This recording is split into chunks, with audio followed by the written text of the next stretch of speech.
Hello, my name is Bernadette Del Chiaro. I'm the Executive Director of the California Solar and Storage Association.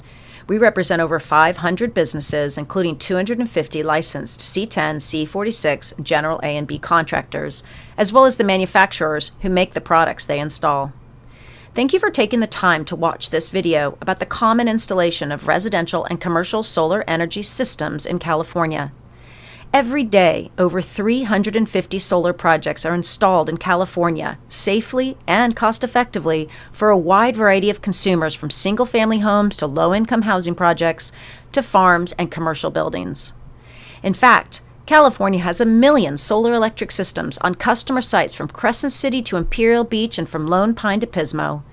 Each of these individualized systems are designed to fit the unique energy consumption habits of the customer, as well as the physical attributes of the site itself, be it ground-mounted on a parking lot or on the roof of a backyard granny unit. These solar and storage systems are UL listed, inspected by local officials, and approved safe to interconnect to the grid by the local utility.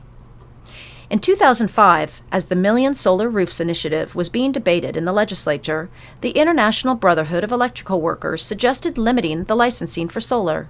Their claim was that only certified electricians could safely install solar.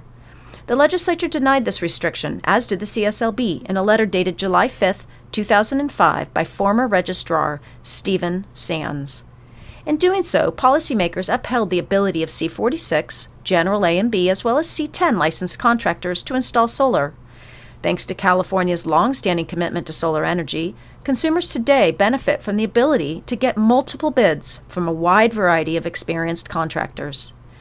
It's important to note that for 40 years, all off-grid solar electric systems meeting locations where there's no utility service were paired with energy storage in the form of batteries.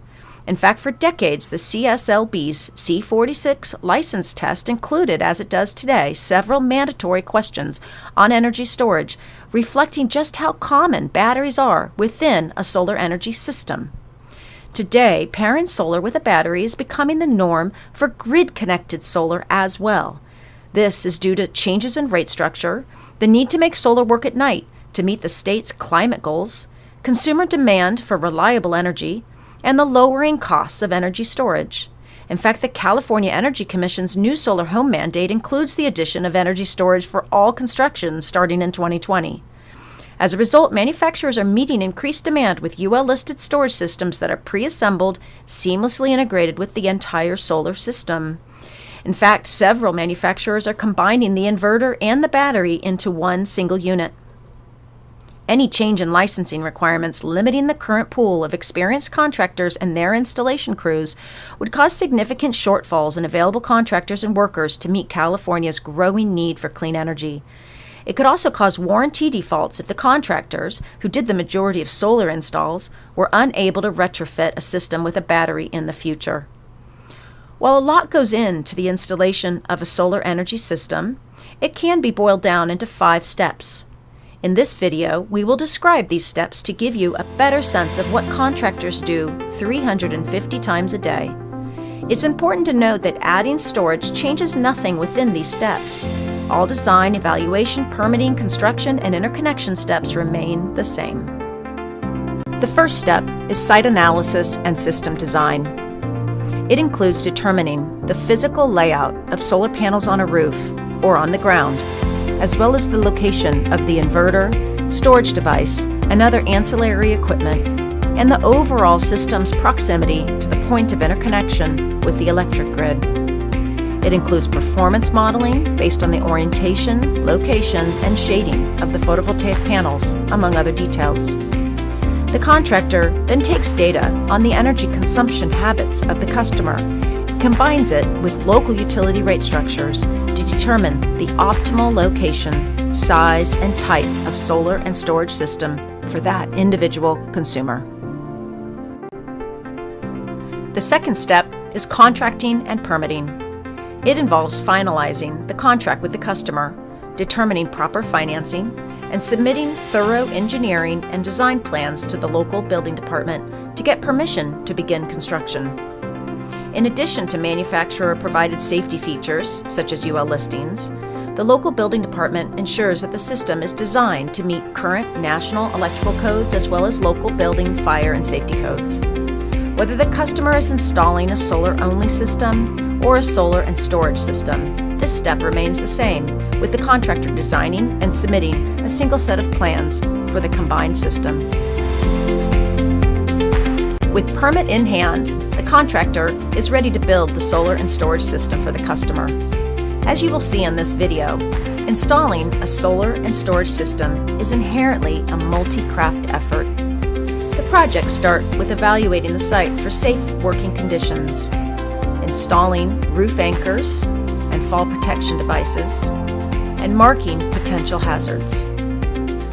The next steps are installing roof attachments and racking for rooftop solar systems, or drilling ground screws and attaching racking for ground-mounted systems. This work may also include constructing a cement pad for large storage units, or preparing for the mounting of the inverter, battery, and other communications and monitoring devices to the wall of a building.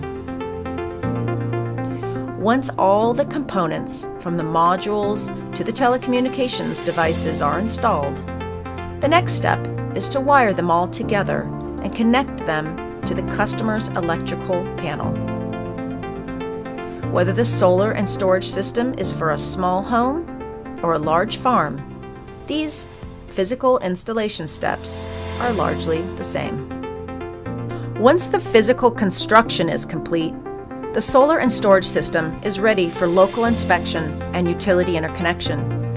The building department comes out and inspects the entire system, making sure it adheres to local safety, structural, fire, and electrical codes for that area, be it snowy Lake Tahoe or sunny Palm Springs. Once a system has passed inspection, the contractor files paperwork with the local electric utility to request that the system be turned on or interconnected.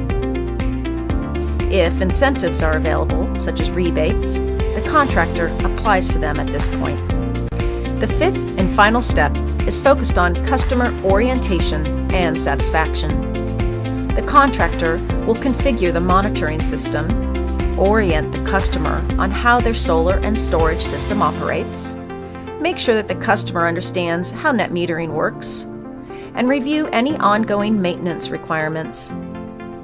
Finally, the contractor will make sure the customer knows who to call if they have any questions. And that's it. These are the 5 steps that have allowed 1 million California businesses and homeowners to go solar. Thank you again for taking the time to learn more about the installation practices of residential and commercial solar and energy storage. To meet California's ambitious climate goals, we must at least double the amount of solar installed statewide. Our solar contractors, electrical contractors, and general builders are an important part of California's clean energy future, installing customer-sided solar and energy storage systems safely and cost-effectively, just as we have done for over 40 years. If you have any questions, please feel free to contact me at the information that appears on your screen.